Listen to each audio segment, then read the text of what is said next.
जो ये कहते हैं कि अच्छा फिर पेड़ पौधों को क्यों खा रहे हो, उनमें भी तो जीवन है।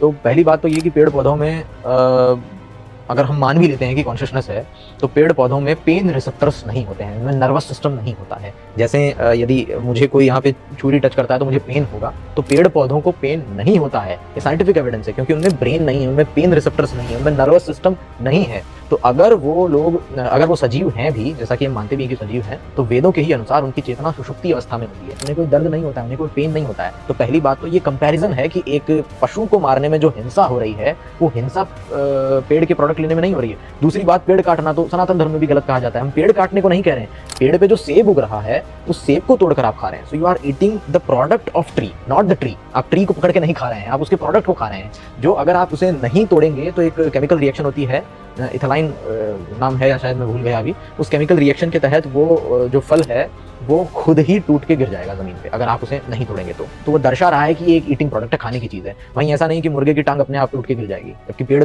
से फल पक करके टूटता है, वो खाने की चीज है।